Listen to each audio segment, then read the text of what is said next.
Hi, I'm Scott Montgomery, the crime fiction coordinator here at Mystery People, the mystery bookstore within BookPeople, located in Austin, Texas. I'm Chris Maddox. I work with Scott here in the mystery department at BookPeople. It's a lot of fun. We're also the co-hosts of Partners in Crime, our podcast that you can find on our Mystery People blog, as well as co-hosts of the Hardword Book Club that you can always find on our third floor the last Wednesday of each month around 7 p.m. And today we want to talk about, we usually talk about authors or books that we really like, but we really wanted to focus on a great publisher that's been around for a couple of years now, New Pulp Press. If you like your hard-boiled a little bit left of center, they're a fantastic press and have some of the best new authors coming out right now. One they started out with is Jonathan Woods. He's almost kind of like a gonzo noir guy, best known for his short stories that were on a lot of the different noir zines in the last 3 or 4 years. Most of them are in this collection, Bad Juju.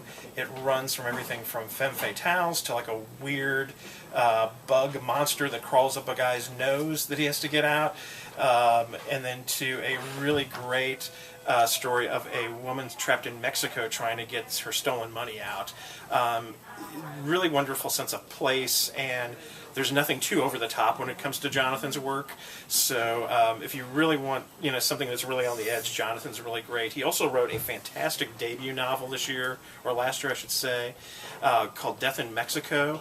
If you like stuff like Derek Raymond, or if you like George Simenon, but maybe a little bit darker, a little bit rougher, Jonathan Wood's Death in Mexico is really great. He has this great rumpled kind of Inspector Diaz, who there's not a vice he doesn't indulge in, but he has a great sense of justice as well. It's really one of the best new characters to come down the pike in some time. Speaking of great sort of debut full-length novels, another one out on New Pulp Press last year was Hell on Church Street by Jake Hinkson. Jake Hinkson quickly becoming one of my favorite new authors. Hell on Church Street is it's a story about a con man who kind of keeps digging himself deeper and deeper. At first he's not so ill-intentioned, but as the story goes along, we sort of get the corruption of Jeffrey Webb, our sort of protagonist and also antagonist at the same time in the story. In typical New Pulp fashion, as seems to be the trend with this publisher, Jake Hinkson's writing is very, very gritty, very raw, and it has very much a Jim Thompson style about it, but it's not derivative. It doesn't borrow too much without giving back what it takes twofold in the sense of originality.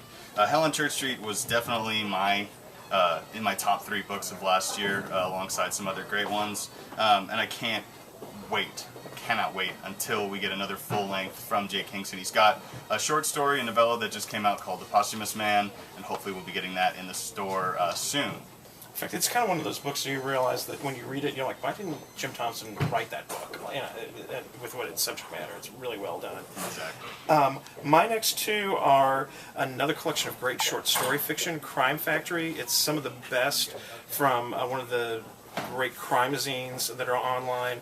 It got started by Keith Rawlson, who is one of the co-editors on it, and has people like we've mentioned before, Hilary Davidson, Frank Bill, one of the most underrated authors I think around, Dennis DeFoya. There's also a great short story by Ken Bruin. So if you want to kind of get a good who's who of voices that are coming out of contemporary hard-boiled and noir fiction, you really can't do much better than Crime Factory. It'll give you a good primer for it. And another great author that not enough people know about, who's incredibly underrated, is Lynn Kostoff. This is one of his first books, A Choice of Nightmares.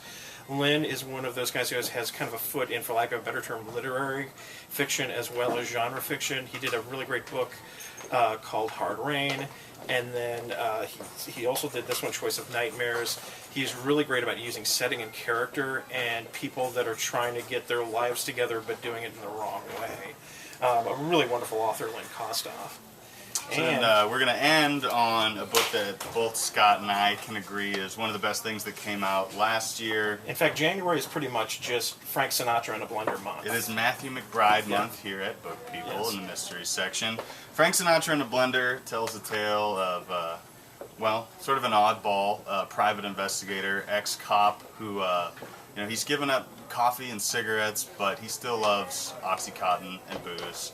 So, that should tell you something about the type of character. And his terrier. And his terrier, whose name is... Frank Sinatra. Sinatra. So that should also tell you a little bit about what we're getting into here in the book. It's incredibly fun, really out there, like I said, edge of your seat kind of story. And we mentioned before, this is kind of Frank Sinatra in a blender month for us because if you kind of check on our website, we'll have reviews of the book that we've already done. We're having an interview that we've done with Matthew McBride. And if you want to talk to him in person, you can come here the 30th. And for our first Hardware Book Club that we're co-hosting, we're going to be discussing Frank Sinatra in a blender, and Matthew will be calling in to do a conference call Q&A with us. So this is the book to get right now, and as far as anything, and it's just a great example of some of the stuff New Pulp comes out with and the voices that they're really finding. So yeah, they really are one of the most remarkable new publishers just because of who they've got. They're giving some new authors the time that they deserve, and they're doing really great things, putting out a lot of great material. So if you're the type of person that follows a publisher, I don't know if people really do that for books, but Scott and I definitely are that type. New Pulp is kind of a one-stop shop if you're into hard-boiled, if you're into noir, if you're into sort of some more weirdo crime fiction. You really don't have to look much further. Pick up anything that's got their little logo on it, and I guarantee that a part of you will be thrilled.